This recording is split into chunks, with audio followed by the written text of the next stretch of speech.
एक ऐसी केव जिसके अंदर माना जाता है कि एक राजा ने अपनी रानी को मारा था।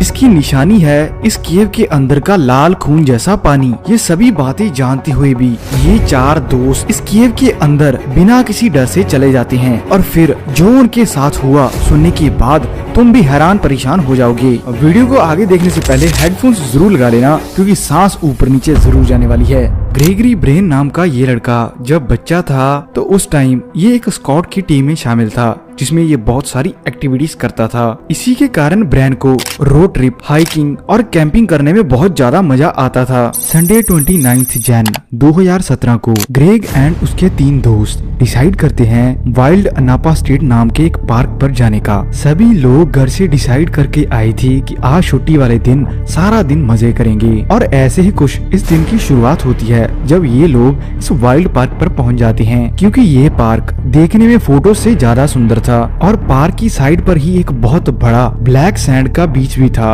जो इस केव की खूबसूरती और भी ज्यादा बढ़ा रहा था, जिसके साथ lava tubes, blow holes and of course caves भी बहुत सारी भरी पड़ी थी इस पार्क के अंदर। पर किसे ही पता था खूबसूरत दिखने वाला ये पार्क कब किसकी जान ले ले, क्योंकि इस पार्क की स्टार्टिंग पर ही बहुत सारे बोर्ड लगे हुए थे जो साइन दिखाते थे कि कभी भी इस जगह पर ज्यादा पानी आ सकता है, किसी को भी करंट लग सकता है या ऐसी घटनाएं आम ही इस जगह पर होती रहती हैं। और इसी जगह के पास ही थी वाइनापा आपा केव्स, जिनके बारे में ये कहा जाता है कि इन्हीं केव्स में से एक केव के अंदर राजा ने अपनी रानी को मारा था, जिसके कारण साल के बहुत सारे दिन इस केव के अंदर का पानी खून जैसा लाल हो जाता है। केव के आसपास रहने वाले लोगों का ये मानना था कि केव का पानी लाल इसीलिए होता है ताकि लोगों को रिमाइंडर रहे कि इसी जगह पर उस रानी को राजा के द्वारा मारा गया था। और इसी के साथ ये चीज भी मानी जाती थी कि अंदर एक ऐसा पैसेज है जिसे आज तक कोई भी डिस्कवर और पार भी नहीं कर पाया। और इस चीज के बारे में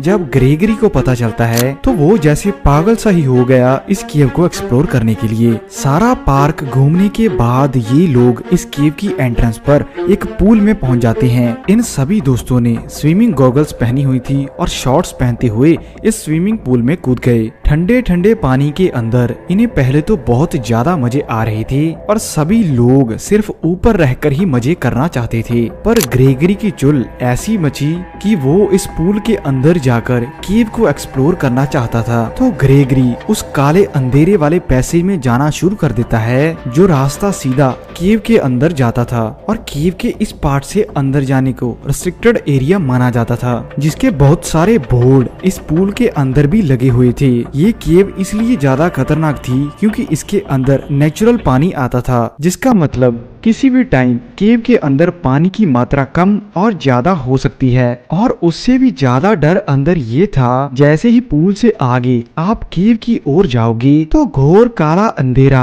अंदर आपको पागल सा कर देगा क्योंकि आप आसपास कोई भी चीज नहीं देख पाओगे। पर जब ग्रेगरी अपनी गर्लफ्रेंड और 2 दूसरे दोस्तों को बताता है कि वो इस केव के अंदर जाना चाहता है तो सभी लोग उसे रोकना शुरू कर देते हैं और उसे कहते हैं कि तुम्हें इसके अंदर नहीं जाना चाहिए। और ग्रेगरी आगे से बोलता है कि मैं ज्यादा दूर नहीं जाऊंगा, सिर्फ आगे आगे से ही वापस हो आऊंगा। जिसके बाद उसका दूसरा दोस्त लड़का भी मान जाता है अंदर जाने के लिए। और दोनों लड़कियां अब भी ये चीज बोल रही थी कि हमें अंदर नहीं जाना चाहिए, ना ही हमने इस केव के अंदर जाने की प्लानिंग की और ना ही हमारे पास कोई ऐसा सामान है जो हमारी अंदर हेल्प कर सके। तो इसी आर्ग्यूमेंट के बीच ग्रेगरी अपना फोन निकालता है जो कि उसने पहले ही एक प्लास्टिक बैग के अंदर डाला हुआ था। तो वो उस फोन की फ्लैशलाइट ऑन करता है जिसके साथ उसको केव के अंदर देखने में हेल्प हो सके। और ऐसे ही वो इस केव के अंदर एंटर कर जाता है अपने दूसरे दोस्त के साथ। केव का रास्ता इतना ज्यादा टाइट था कि एक टाइम पर सिर्फ एक इंसान ही आगे जा सकता था। तो ग्रेगरी आगे जाता है और उसका दोस्त पीछे। केव के अंदर एंटर होते ही ये लोग अपना पहला खतरा भांप लेते हैं, जिसमें इन्हें पहले ही पता चल गया था कि धीरे धीरे केव के अंदर पानी का लेवल ऊपर जा रहा है। और अगर इस जगह पर कोई समझदार इंसान होता तो बिना कुछ सोचे इसी जगह से वापस मुड़ जाता। पर ग्रेगरी के अंदर उस सीक्रेट पैसेज को डिस्कवर करने की इतनी ज्यादा जुल थी कि वो बिना डरे अपने दोस्त के साथ आगे बढ़ता गया। ग्रेगरी के हाथ में तो फोन था जिसके कारण उसे आगे सभी चीजें दिखाई दे रही थी, पर उसका दोस्त बिना किसी लाइट के ग्रेगरी को फॉलो करता जा रहा था। ऐसे ही आगे जाकर ग्रेगरी को एक छोटा सा पैसेज दिखाई देता है जो कि बहुत ज्यादा नैरो और लंबा था। तो ग्रेगरी अपने दोस्त को बोलता है कि शायद यही है वो केव का सीक्रेट पैसेज जिसे अभी तक किसी ने भी पार नहीं किया। तो ग्रेगरी अपने दोस्त को बोलता है तुम मेरी यही वेट करो और मैं इस पैसेज के आगे जाकर देखता हूँ कि आखिरकार इसके अंत पर क्या आता है। पर ग्रेगरी को क्या ही पता था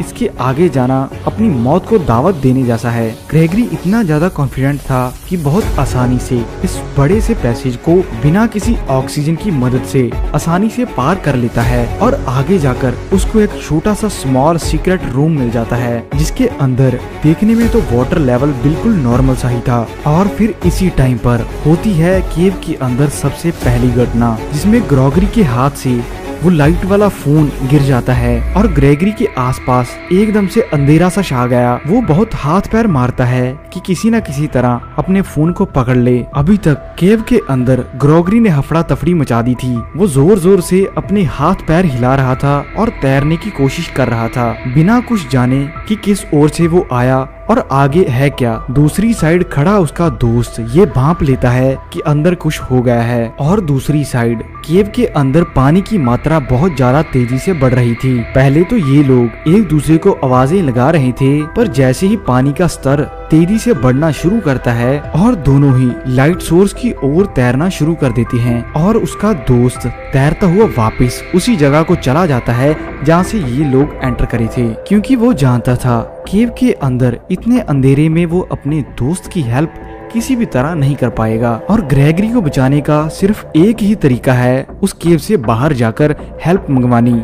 इस टाइम तक उसके लंग्स में पानी भरना शुरू हो गया था और ग्रेगरी को लग रहा था कि अब वो मारा जाएगा, किसी भी तरह कोई भी उसे बचा नहीं सकता। और फिर एक चमत्कार होता है, तैरता हुआ वो एक एयर पॉकेट की ओर चला जाता है और केव के अंदर उसे छोटी सी जगह मिल जाती है सांस लेने के लिए। इतनी देर तक उसका दोस्त वापस लड़कियों के पास पहुंच जाता है और उन्हें बताता है कि ग्रेगरी केव के अंदर ट्रैप हो चुका है। ये बात सुनते ही वो लड़कियां घबरा जाती हैं, जिसके बाद ग्रेगरी का दोस्त सोचता है अगर पीछे से मदद मंगवाई तो बहुत ज्यादा टाइम लग जाएगा, तो वो खुद ही केव के अंदर वापस जाता है अपने दोस्त की जान बचाने के लिए। जिस जगह से ग्रेगरी अंदर गया था उसी जगह पर आगे जाकर उसके दोस्त को नीचे पड़ा हुआ उसका फोन मिल जाता है जिसकी फ्लैशलाइट अब भी ऑन थी, पर ग्रेगरी का कोई भी साइन उस जगह पर उसे नहीं मिला। जिसके बाद जिस पैसेज वाली साइड उसे फोन मिला वो उसी साइड अंदर तैरना शुरू कर देता है और दूसरी साइड ग्रेगरी जिसके पास कोई भी लाइट सोर्स नहीं था। जिसके बाद वो भूला भटका हाथ पैर मारता हुआ केव के अंत वाली साइड एक छोटे पैसेज में चला जाता है, जिसमें आगे जाते ही उसे कुछ और एयर पॉकेट्स मिलते हैं जिनमें वो सांस लेता है और उसका दोस्त बहुत टाइम पानी के अंदर उसे ढूंढने के बाद वापस लड़कियों के पास चला जाता है और वो ग्रेगरी की गर्लफ्रेंड को उसका फोन थमाता है। जिसके बाद उसे भी पता चल जाता है कि ग्रेगरी अभी तक नहीं मिला और पूरे 1 बजे ग्रेगरी की गर्लफ्रेंड फायर डिपार्टमेंट को कॉल कर देती है, जिसमें बड़ा चमत्कार ये था कि वो फायर डिपार्टमेंट सिर्फ 10 मिनट के अंदर ही उस केव पर पहुंच जाता है और वो खतरा जल्द ही भांप लेते हैं कि अंदर जाना बहुत कॉम्प्लिकेटेड होने वाला है। जिसके बाद वो प्रोफेशनल डाइवर्स को बुलाते हैं जिनके पास सभी इक्विपमेंट थे केव के अंदर जाकर ग्रेगरी की जान बचाने के लिए। बिना ज्यादा टाइम वेस्ट किए ये टीम जल्द ही केव के अंदर चली जाती है और अंदर वो एक ऐसी चीज देखते हैं जिसे देखने के बाद खुद का उनका मन बहुत ज्यादा खराब हो जाता है, क्योंकि केव के अंदर उन्हें मिलती है ग्रेगरी की तैरती हुई बॉडी और उनको पता चल गया था कि अब तक ग्रेगरी मारा जा चुका है। और पूरे 4 घंटे बाद ग्रेगरी की बॉडी उस केव से बाहर लाई जाती है।